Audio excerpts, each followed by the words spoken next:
भाई, हेलो है दोस्तों। और क्या हाल है सबके? मस्त मजे में थी, एकदम बढ़िया। तो बस ऐसे ही बढ़िया रहना है और अपना काम करते रहना है। आज यार सुबह वीडियो नहीं आ पाई। सुबह मैडम की वीडियो आ गई थी, तो अब किसकी वीडियो आएगी? अब अपनी आएगी। बस ये वीडियो बनते ही 1 डेढ़ घंटे के अंदर अंदर आपके पास में वीडियो आ जाएगी। तो अपन चालू करते हैं। अपन ने 3 काउंसिल पढ़ रही थी, अपन बौद्ध काउंसिल पढ़ रहे थे।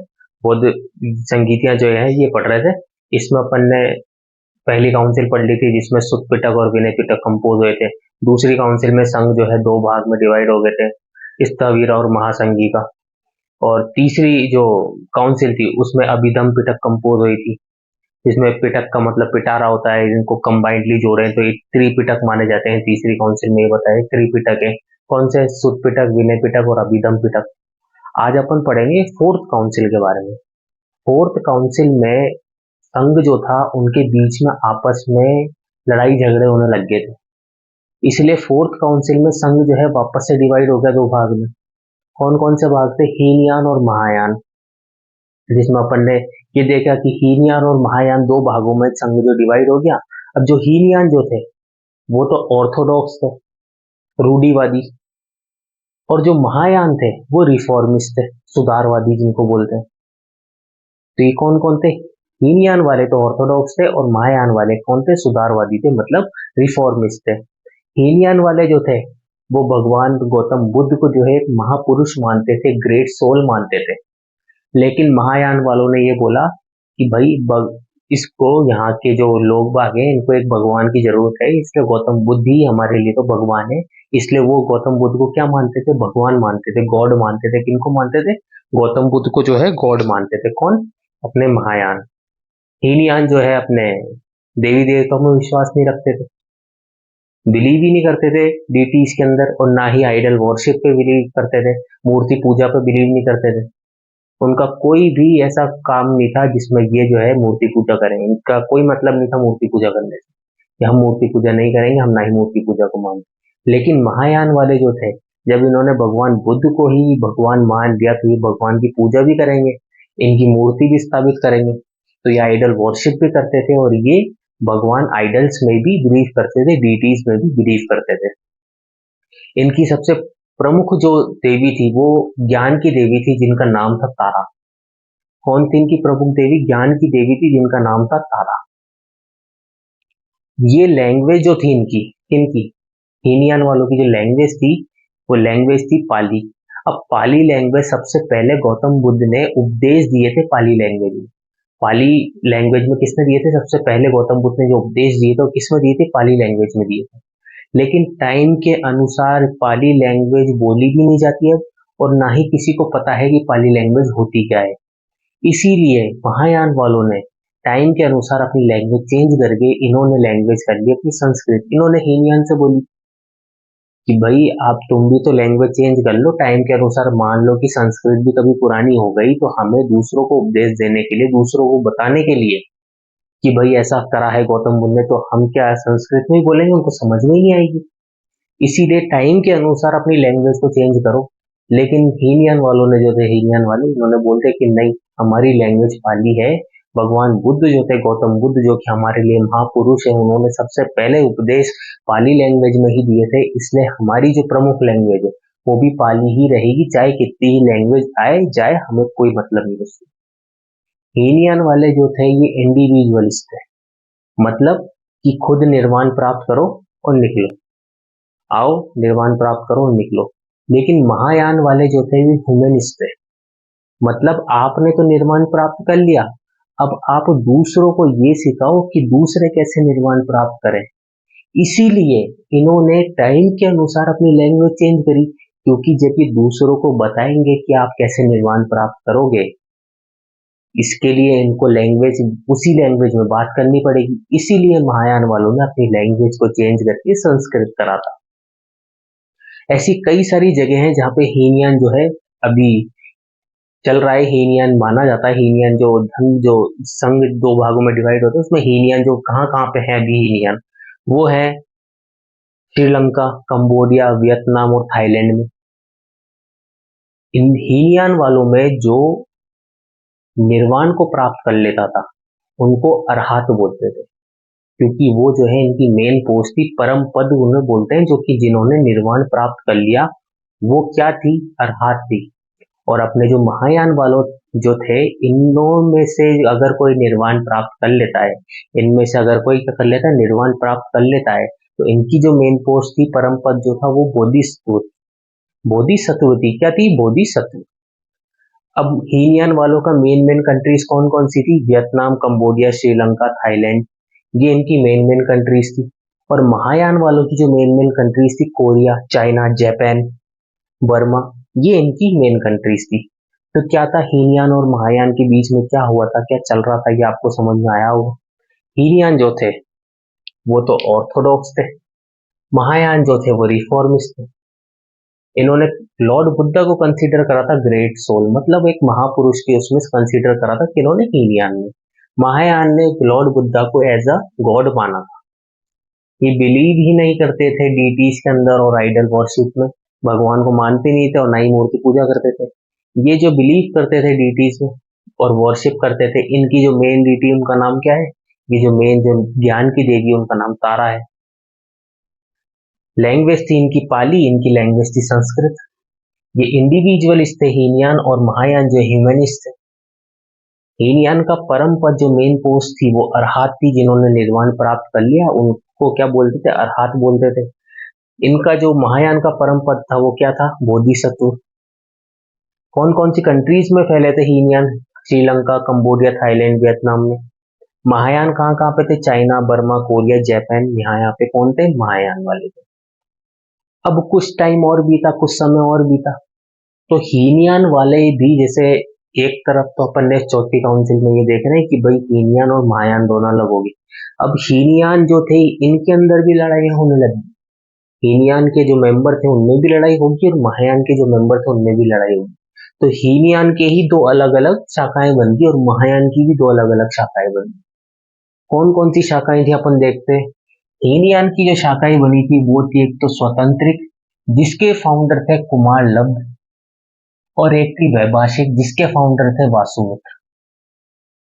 महायान जो थे इनमें भी दोनों में लड़ाई होगी, महायान के जो मेंबर्स थे उसमें इनकी भी अलग अलग दो शाखाएं बन गई। महायान की भी कौन कौन सी थी, शून्यवाद जिनके फाउंडर थे नागार्जुन, और विज्ञानवाद जिनके फाउंडर थे मैत्रेय।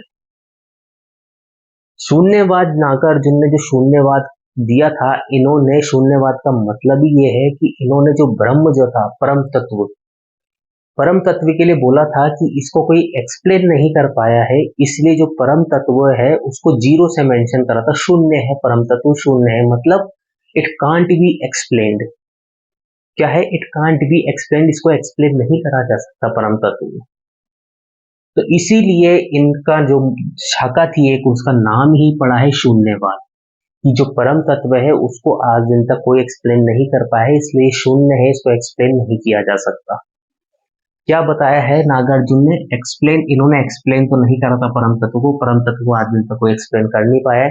इन्होंने सिर्फ ये बोली थी कि परम तत्व ब्रह्म जो है वो सुप्रीम एलिमेंट जीरो है, मतलब इट कांट बी एक्सप्लेन्ड, इसको एक्सप्लेन नहीं करा गया जा सकता। शून्यवाद के फाउंडर थे कौन, नागार्जुन। एक तो ये कि इन्होंने परम तत्व को सुप्रीम एलिमेंट जीरो बोला है और इसको एक्सप्लेन नहीं करा जा सकता, शून्यवाद के फाउंडर थे। इसके बाद में शंकर जो थे, इन्होंने, शंकराचार्य, उन्होंने ब्रह्म को डिस्क्राइब करा था। ब्रह्म को डिस्क्राइब करके बोला था कि ये निर्गुण और निराकार है, मतलब ये भी शून्य है। इनका कहने का मतलब तो यही था, इसीलिए इनके ऊपर आरोप लगा दिए थे बुद्धिस्ट मॉन्क्स ने, जो बौद्ध भिक्षु थे, उन्होंने इनके ऊपर आरोप लगाए थे कि तुमने जो है, नागार्जुन ने भी यही बोला था कि ये शून्य है, और तुमने भी उठा के यही बुलाया घुमा फिरा के कि कान इस तरफ से पकड़ो या फिर घुमा फिरा के पकड़ो, कान तो कान पकड़ना है। उन्होंने जीरो जब बता दिया कि भाई ये शून्य है, तो तुमने भी निर्गुण और निराकार ही बताया, मतलब उसका मतलब भी शून्य ही होता है। तो कहीं ना कहीं तुम छुपे हुए बुद्धिस्ट हो। इसीलिए शंकराचार्य को बोला जाता है परचम बुद्ध। क्या बोला जाता है, परचम बुद्ध बोला जाता है। किसको बोला जाता है, शंकराचार्य को बोला जाता है परचम बुद्ध, क्योंकि इन्होंने ही बताया है, ब्रह्म को निर्गुण और निराकार बोला है। और यही कंसेप्ट इन्होंने दे दिया था, नागार्जुन ने दे दिया था कि भाई परम तत्व को एक्सप्लेन नहीं किया जा सकता, इसलिए ये शून्य है। इसलिए ये फाउंडर भी थे किसके, शून्यवाद के, महायान की ब्रांच के। इसीलिए शंकराचार्य को क्या बोला जाता है, परचम बुद्ध बोला जाता है। और ये जो है हिडन बुद्धिस्ट है। नागार्जुन जो है, इनकी जो रिफॉर्मिस्ट थ्योरी थी, रिलेटिविटी की जो थ्योरी थी, इन्होंने क्या दिया था, रिलेटिविटी की थ्योरी दी थी। इसीलिए इनको आइंस्टीन ऑफ इंडिया बोला जाता है। अब आप ये देखो कि आइंस्टीन इनके कितने बाद में आए होंगे,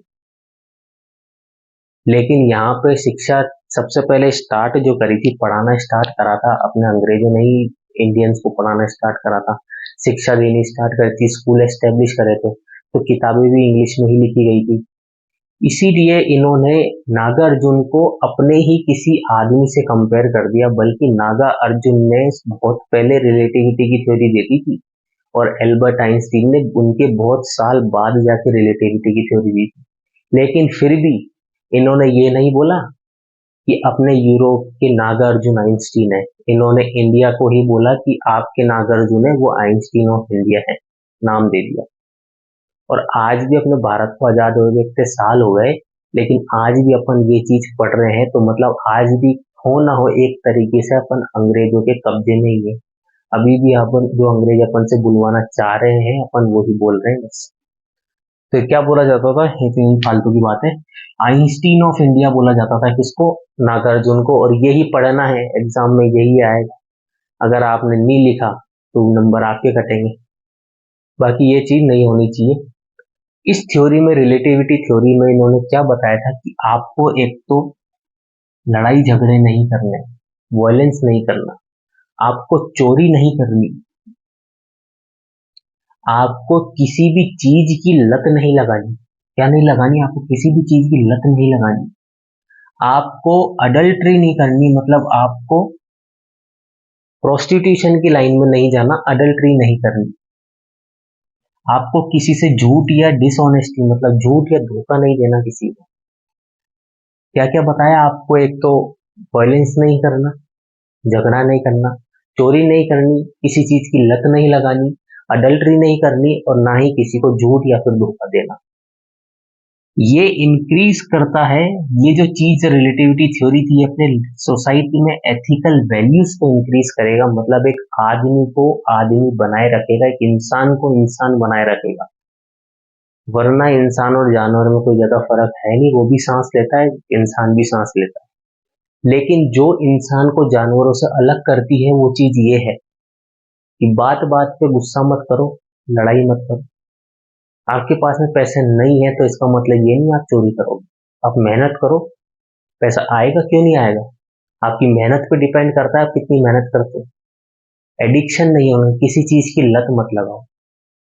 आप, लत हर तरीके की होती है। सोने की लत, कि भाई आए सो गए, कहीं से भी आए सो जाओ, कहीं भी जाओ सो जाओ, तो ये लत है। किसी चीज की लत मत लगाओ। अडल्ट्री नहीं करनी, किसी से झूठ या किसी के साथ धोखाधड़ी नहीं करनी। किसी से झूठ मतलब आपने किसी से भी कोई भी झूठ बोला है, वो आपको नहीं बोलना चाहिए, क्योंकि ये आपके एथिकल वैल्यूज के खिलाफ है। क्या है, अगर आप ये सारी चीजें करते हो तो आप सोसाइटी में एथिकल वैल्यूज को बढ़ावा देते हो। क्या देते हो, एथिकल वैल्यूज को बढ़ावा देते हो। तो ये क्या, किसने बताया था ये सारी चीज, नागार्जुन ने बताई थी।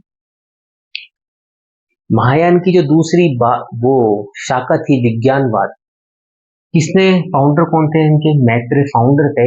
मैत्रेय ने ये बोला था कि इस दुनिया में कोई भी चीज एग्जिस्ट करती है तो उसके पीछे विज्ञान है। क्या बोला था कि इस दुनिया में कोई भी चीज अगर एग्जिस्ट करती है तो उसके पीछे क्या है, उसके पीछे विज्ञान है। इसलिए हर चीज विज्ञान से जुड़ी हुई है। इसलिए इनको फाउंडर बनाया किसका, विज्ञानवाद, कि हर चीज विज्ञान से जुड़ी हुई है। हर किसी के पीछे कोई ना कोई साइंस लगी रही है, इसीलिए हर चीज क्या है, विज्ञान है। इसलिए मैत्रेय को कहा था, किसके फाउंडर थे, विज्ञानवाद के फाउंडर। तो आज अपन ने क्या, फोर्थ काउंसिल पढ़ी, जिसमें नागार्जुन ने क्या क्या बताया था ये पढ़े। मैत्रेय जो है, इनको विज्ञानवाद के फाउंडर माना जाता है। आपको सिर्फ ये याद रखना है, ये 4 शाखा है ना, ये याद रख लोगे तो मेंस और प्री में अगर क्वेश्चन आएंगे तो गलत नहीं होंगे। सीधे सीधे मेंस में क्वेश्चन पूछे जाते हैं, कि हीनयान और महायान की शाखाएं कौन कौन सी है। हीनयान की शाखा स्वतांत्रिक वैभाषिक स्वतंत्र के फाउंडर नाम कुमार लब्ध और वैभाषिक के वासुमित्र। महायान की कौन शून्यवाद जिसके फाउंडर नागार्जुन, और अपने विज्ञानवाद जिसके फाउंडर कौन थे, मैत्र। तो ये बातें आपको याद रखनी है। तो आज के लिए इतना काफी है। Okay, bye bye and take care.